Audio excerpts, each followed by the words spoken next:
Uma coisa que me chamou muita atenção, assim, que você fala que as pessoas odeiam ciência, né? E eu achei isso muito legal, sabe? Porque... Não, eu falo que as pessoas, eu falo que o Brasil odeia ciência. Isso. Não, vale nos dois níveis, vale no nível global e individual. Certo. Né? Eu concordo com você em parte, assim, porque se as pessoas soubessem o que é ciência, elas odiariam. Porque a ciência serve para encher o saco delas. Né? E aqui... sempre estraga prazer. Isso, sempre estraga prazer. Sempre. E aqui vale, e é muito importante, uma distinção entre 3 conceitos, que é o conceito de educação, tecnologia e ciência. São coisas diferentes. Ah, claro. Né? Só que no senso comum não é. Então, quando as pessoas falam assim, temos que investir em ciência, na verdade, elas estão pensando ou em educação ou tecnologia. Exatamente. Porque o pessoal fala assim, tem que investir em ciência, tem que investir lá na escola de base. Aí eu falo, cara, você não está falando de ciência. Isso não é ciência. Você está falando de educação. Por isso que no Brasil, e em boa parte do mundo, a gente tem um Ministério de Educação e um Ministério de Ciência e Tecnologia. Faz todo sentido. São coisas diferentes, né? Só que isso é o que você falou mesmo, cara. Na cabeça do pessoal, do afegão médio que a gente fala... É a mesma coisa. Não, tem que pôr... é verdade, cara. Tem que pôr dinheiro na escola mesmo, das crianças. Não é isso que nós estamos falando. Isso. Né? Por isso que é importante conceitualmente separar. Sim. Né? Então, assim, o que é educação? Tá? A definição mesmo. Educação é um sistema que te ensina competências durante um período de tempo para você ser um ator social. É isso. Educação é isso. É um método sistemático de ensino de competências para você criar um ator social. Né? Aprender a falar, escrever, essas coisas. Isso. Né? Fazer conta básica. Nos níveis mais altos, você vai virar um advogado, um engenheiro, um médico. Nenhum deles é cientista. Advogado não é cientista, médico não é cientista, engenheiro não é cientista, e eu psicólogo falo isso não é aí, cientista. cara, e apanho pra caramba, cara. Tamo junto, velho. Tamo junto. É isso aí. Porque não é mesmo. Por quê? E daí a importância de você juntar, por exemplo, as biológicas e as humanas. Né? Sim. Porque se a educação é um método estruturado de desenvolver competências para gerarem atores sociais, é super relevante, é super importante. Mas o que é ser ator social? Né? Essa é a questão que as biológicas e as exatas não respondem, vêm das humanas. Né? Isso muda conforme o tempo. Muda conforme a estrutura da civilização que a gente tem. Então, assim... Hoje em dia, para que serve a educação? A educação serve para formar operário. Ponto. Tá? Aí vai me perguntar, mas por quê? Né? Isso vem 250 anos atrás, principalmente a partir da Revolução Industrial. Né? E um pouquinho antes disso, da Revolução Francesa. Então, o grande ideário da Revolução Francesa era assim, você tinha... Eu vou simplificar bastante, depois você traz o Iclis, ele te conta os detalhes historiográficos. Tá? Mas, basicamente, você tinha a igreja, os burgueses e os comerciantes burgueses e o resto, né? Os plebeus, enfim, a comunidade. Né? E tinha uma ligação muito grande entre a igreja e a monarquia. Né? E isso era algo tido como predestinação. Então, o cara já nascia rico, era berço de rico. Vai seguir rico o resto vai seguir rico. O pobre era pobre, vai ser filho do ferreiro e do que quer que seja, vai seguir aquela vida. As pessoas acham, né, que naquela época a vida era muito triste, porque não tinha muita mobilidade. Mas muita gente defende que a vida naquela época era, de certa forma, feliz, porque tinha previsibilidade. Então, essa briga entre possibilidade de mudança e previsibilidade é um trade-off difícil de lidar. Né? Você tinha que aceitar, né? Assim, você nem vislumbrava uma diferença. Né? É verdade. Então, na verdade, não era nenhuma questão. Né? Simplesmente era aquilo. Né? Quando você teve, principalmente, a Revolução Francesa, e você colocou os burgueses, né? Tipo que sangue azul, nada, coisa nenhuma, entre os burgueses, você tem que desenvolver o mercado.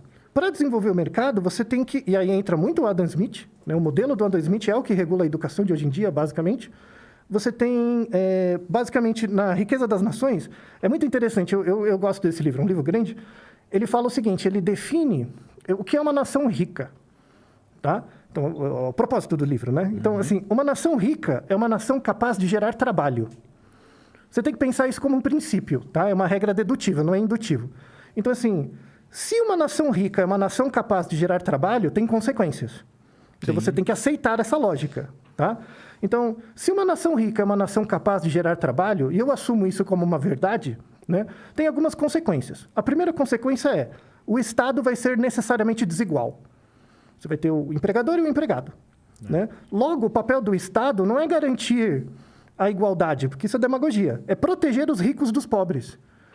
é impedir que os ricos massacrem os pobres e impedir que os pobres matem os ricos como mataram o rei na Revolução, né? E isso... Para regulamentar, né? Para regulamentar... Regulador ali. Para regulamentar a desigualdade. Isso. Esse é o ponto, para ter uma regulamentação da desigualdade. Isso é muito interessante porque isso gerou um lado positivo, que é a expansão da educação, porque você tinha que formar pessoas para trabalhar. Claro. Né? Então, tem um lado positivo, muito, né? Somente na França. Então, no começo do século XX, surgiu os primeiros testes de QI, a criação de uma política de educação, né? Surgiu nessa época. Mas o lado, entre aspas, regressivo disso é que a educação é voltada para o trabalho. E é muito interessante você ver que isso aparece nos discursos das pessoas. Você não precisa estudar Adam Smith para saber a influência que ele tem na maneira como a gente pensa o mundo. Eu dou sempre o exemplo da minha avó. Tá? Minha avó chega para... Minha avó nunca leu Adam Smith, ela nem sabe quem é, mas ela repete o discurso do Adam Smith sempre. Que é o seguinte, ela chega para mim e fala, meu filho, você precisa trabalhar para arrumar um emprego e ser alguém na vida. Estudar para arrumar um emprego e ser alguém na vida, né? Isso, exato, desculpa. Essa sequência, é sempre assim. Então, estudar não faz com que você seja alguém na vida. Você precisa do estudar como meio para o trabalho. Sim. E o trabalho transforma você no ator social, né? E a educação é um meio para isso, né? Então, educação seria isso, né? Seria essa parte. Tecnologia não é ciência também. E tecnologia não necessariamente é educação. Tem uma intersecção. Tá? Com certeza. Então, tecnologia são os resultados da aplicação do método científico. Então, carro, celular, essas coisas... É o fim ali, né? É o fim final, né? Na verdade, a materialização da aplicação do método científico, né? Então, carros, sei lá, celular, tudo isso. Tudo que a gente tem aqui não é ciência, é tecnologia. Então, é resultado de várias, né, ciências que foram fazendo ali um trabalhinho de base e tal, isso. até... Que você não enxerga, né? Que você não vê. E é aí que está o problema, né? Exato. Aí é que está o grande problema. Exato. E aí a gente define o que é a ciência. A ciência é um método, é um jeito, ela não é visível, né? A ciência é uma forma de desenvolver uma percepção estética da realidade. Então, por exemplo, eu te mostro um desenho, né? Se você é uma pessoa que nunca viu esse desenho e não tem nenhum treino de observação, você vai ter uma apreciação desse desenho. Se você é uma pessoa que, por exemplo, estudou História da Arte, você vai ter uma outra apreciação. Claro. Não quer dizer que é melhor ou pior, mas é diferente. Por quê? Porque você tem um método interno que você desenvolveu. Sim. O método científico é isso. É um jeito de aperceber a realidade e extrair regras gerais. Né? Onde que está o grande problema? Por que as pessoas por que isso não cola nas pessoas? Porque existe um conflito entre o método científico de pensar e o método voltado na educação para o trabalho. Sim. Né? Tem um conflito entre isso. E é um conflito muito sério. Porque, por exemplo, a gente é formado, desde o ensino fundamental e médio, a gente é formado para estar certo. Né? Eu contei isso em várias situações e conto de novo porque é muito bom. Você é geofísico de formação. Isso aí. Né? Eu posso chegar para você e falar, eu sou geofísico. Eu fiz uma matéria na geofísica, lembra que a gente estava conversando? Terrenos kárticos, né? Na geologia, na verdade. Eu posso chegar, eu sou físico. Você pode chegar para mim e falar, eu sou psicólogo. Né? Você pode assumir, por exemplo. Sim. Quando eu era criança, eu queria ser astronauta. Eu posso falar, eu sou astronauta. Nunca cheguei perto disso, mas eu sou astronauta. Qual que é a diferença entre o meu ser astronauta e o astronauta de verdade? Não é o quanto ele sabe, mas é o quanto ele erra. Ele erra muito menos que eu. Exatamente. Entendeu? Então, por exemplo, por que eu não posso trabalhar na Petrobras e abrir um poço de petróleo? Eu posso. Mas só que se me derem a chancela para fazer isso, eles vão estar muito mais errados. Sim. Esse é o problema. Então, assim, a ciência... E aí o Popper tem um papel nisso muito importante, que ele fala assim, você quer ser cientista? Quero. Você vai abrir mão de duas coisas, da certeza e da verdade. Né? Se você quer ser cientista... e está buscando com a ciência e a verdade, você não está achando a ciência. Você está fazendo uma igreja, está abrindo day trade, está abrindo um coach quântico qualquer, uma lorota do diabo qualquer. Tanto né? que o pessoal até vem comentar, pô, mas você posta esse negócio, nunca tem certeza de nada. Cara, é assim, cara. É assim. Você não vai ver cientista nenhum falando, não, cara, isso aqui é 100%. Não, você não vai ter, cara. Não vai ter mesmo. Então, quando uma pessoa me pergunta uma coisa... Ela vai ter certeza que eu vou conseguir quantificar o quão errado eu estou em afirmar aquilo para ela. Isso mesmo. Né? Isso dá mais segurança.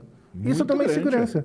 Porque quando você acha que você está certo, na verdade você está ligado a alguma ideologia, alguma lógica, outra que te controla. Né? Você controlar o erro é a capacidade de você controlar aquilo que te controla, que é a nossa definição de liberdade. Né? E aí é um problema hoje. Liberdade não é você fazer tudo o que você quer. Né? Isso assim, as pessoas que dizem hoje que liberdade é você fazer tudo o que você quer, é uma desculpa que a pessoa se dá porque ela não quer crescer. Ela não quer virar adulta. Né? Então, liberdade é a capacidade de você controlar aquilo que te controla. Isso é liberdade. Então, por exemplo, você nasceu no Brasil, certo? Sim. Quando você nasceu no Brasil, você não teve escolha. Você teve que adquirir uma língua, que já era daqui. Você teve que adquirir uma estrutura religiosa, mesmo que você não creia, mas você tem os valores, é passado. Né? Sim. E você teve que adquirir uma estrutura alimentar. Né? Então, a antropologia estuda muito isso, né? As nossas principais tradições. Então, quando você nasce como ser biológico, você nasce dentro de uma estrutura social. E essa estrutura tem regras. Ela te engole, né? Também, né? Na verdade, você nasce dela. É.